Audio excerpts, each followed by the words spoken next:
Hi there, and welcome back to Weird Soda for Life. Today, we're going to answer that question. Will this soda sink, or will it a cherry float? Ah? Ah? You get it. Anyway, welcome back. That's right. Today, we are trying Coca-Cola's newest flavor, cherry float. Um, and its zero sugar counterpart, which, as you know, if I can get both of them, I always try to get both. Um, we'll go a little bit into the history. We've had a lot of Coca-Cola products on the channel. But this is at least a little bit interesting in the sense of it feels like it's sort of actioning continued moves that Coca-Cola has been doing since late last year. Um, for example, I don't know if you've noticed in your stores, I certainly have, that all of a sudden Mr. Pibb is making a comeback.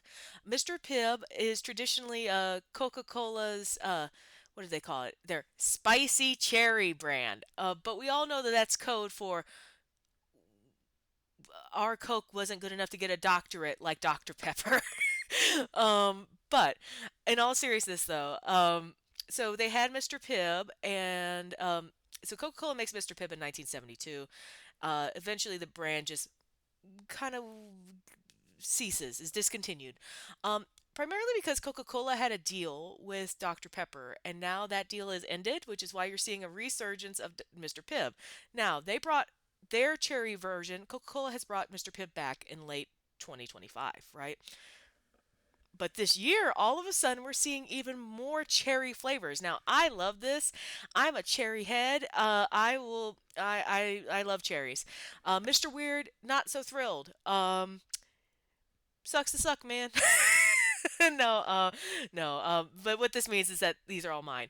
Um, but the interesting thing is, this flavor, both the cherry float and the zero cherry float, has actually released just this month. Like we were truly trying it in its first month of release.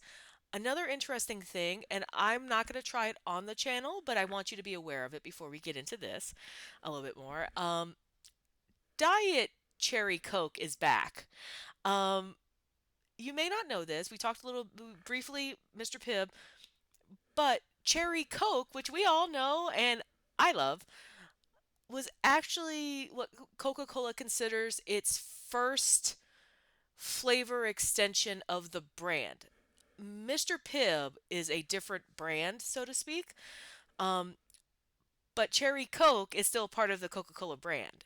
And Cherry Coke was first released in 1985, making this um, their kind of release of other cherry flavors in honor of the 40th anniversary of all that for Coca-Cola, which is why we're seeing this.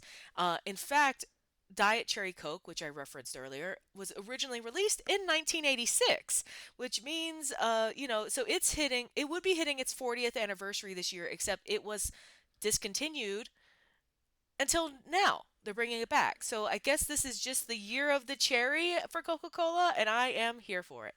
That being said, um, this is limited edition. I usually do this at the end, but like for these, if we like these today, limited edition, and I mean very limited edition. It looks like they're only releasing it in February and March, and then you're done.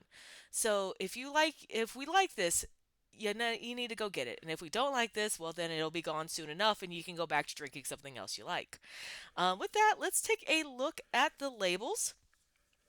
So I'll be straight up with you. So I get this, and we again talked about how like the sodas like look the same, um, but like one has the dark right to show zero, and one has the white to show regular. But am honestly just going to take a moment to have a very slight rant about the fact that so you can see like the fuchsia color of this and the fuchsia color of the cherry. Now, if you've been looking at cherry Coke bottle designs, which I don't know if you have, but I certainly see them, they have kind of gone to this ombre look for each one of their sodas, like to signify what flavor you're getting. Like you see the vanilla, and it's sort of like a bronzish sort of color. You get the orange, and it's like an orange ombre. I get why they picked fuchsia for this, I really do, but cherries are red or they're very a dark purple, and I just don't like this. I don't think this is a really a cherry flavor. But as far as design goes, like if you couldn't read, you know what this was embodying. And with that, there's not a lot more to talk about, so let's get into the soda, shall we? Now, oh man, the cap's not even open, and I could smell the vanilla. Um, Again, there used to be a cherry vanilla Coke, um, and it's discontinued. I did like that, so I'll be interested to see how this compares. Because if it's just the same, then I'm not quite sure why we discontinued it anyway, other than to bring it back. But I'm hoping it's a little different. We've tried some other float sodas on the channel over the last year, and they have definitely had like that sort of creamy ice cream vibe. So I'm really hoping for that with this too. And with that, let's see what we've got. Oh yeah, yeah, that is very vanilla-y. Yep, that is pretty much what I can tell you. It's pretty vanilla-y. And with that, bottoms up.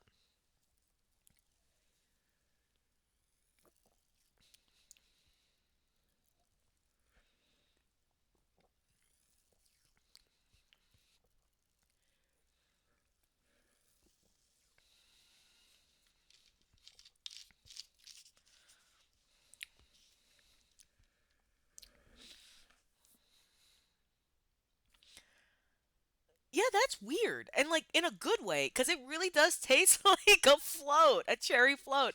Um, that being said, it tastes like a cherry Coke float. You do not get away from the bite of the Coke, but I mean, if you're drinking a Coca-Cola product, you're probably into that anyway. Um, which I am. I am a Coke person. Um, but yeah, so they really do nail the creaminess of the vanilla. I can taste the difference between that and the cherry vanilla. Um, the cherry vanilla Coke sometimes felt like there was two really separate flavors happening there and they were all kind of in it together along with the Coke, whereas this blends a lot better. Like this really does taste like I poured a Coke with cherry syrup over some ice cream and I'm enjoying it. um so I think that's a really nice mellow soda. I mean, you still again do get a little of that bite, that acidic like of like the Coke, but I think it blends really well. And so I like that quite a bit, and it kind of gives me hope for the zero sugar. So let's see what we're getting into with that, shall we? Okay, a little bit more fizzy. Okay, unlike that, where I opened it up and before I even got the bottle, I was like, woof, like vanilla. I'm not really smelling a lot here to open it up, but that doesn't mean anything. Hmm. Okay, I'm not really smelling any vanilla in this at all. It smells like, I hate to bring up their competitor, but it smells like a Pepsi Zero Sugar, cherry Pepsi Zero Sugar mix a little bit. I get more of the artificial smell of fake fruit, which is not a thing I thought I'd be saying in my life, but here we are. With that, all right, here we go.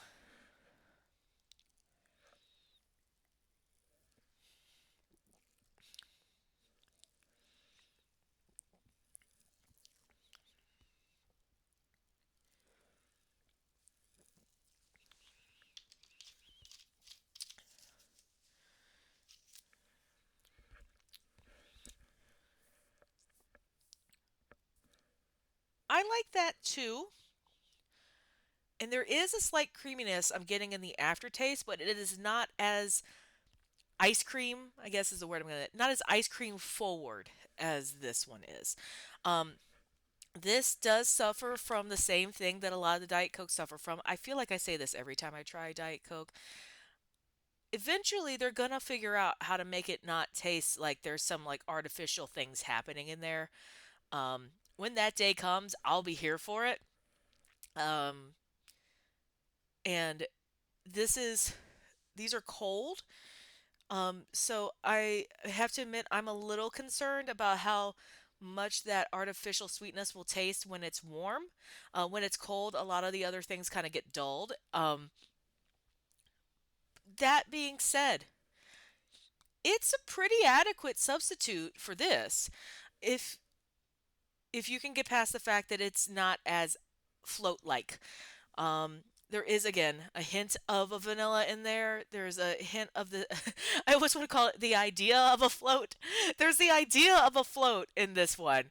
But this one very very float heavy. I think between the two again, the sugar one for me is the better one even if it is full of sugar. Um, Coca-Cola usually does a really good job of trying to get very close to what the sugar flavor tastes like. And I think if you are a zero sugar drinker, you're not going to be missing out on too much by trying this, but it's not it's not the same. And with that being said, all this considered, I will probably go get a 12 pack of this to keep in reserve. It is quite good. I liked it enough. Boy, I feel like I'm damning with fate praise. Um, I would probably give this an 8.5 or a 9 out of 10. I really liked this a lot, but because this was so good, this suffers in reverse, and this probably the highest I probably give this one is like a 7. Um, but that's not bad. It's still delicious. If you like cherries and you like cherry floats, I would go try and get one of these. It's going to be everywhere right up until it's not. So remember, very limited edition. If you want it, you got to go get it now. And also, I discovered too during my research, I didn't have a good opportunity to weave this in. We're getting this here in America now. Canada's only getting it next month. So if you have Canadian friends, make sure to like wave at them across the border and go, haha, I've got Coke. Um, I was gonna say something else, but I'll leave that to your imagination. Next week we are also continuing our cherry journey. I have another soda from one of Anne's Amish Adventures. It's Shasta. Like y'all, Shasta is old school in the best way. And frankly, while we're trying Shasta's wild cherry twist, and while I'm not expecting a lot of surprises out of that, admittedly, I'm intrigued because I haven't had a Shasta in years, and I think it'll be a kind of a cool thing to learn a little bit more about Shasta for the channel.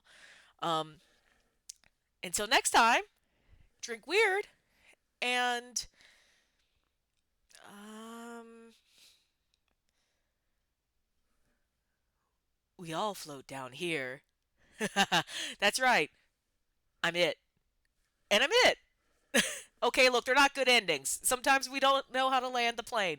Um, but I'll see you next time.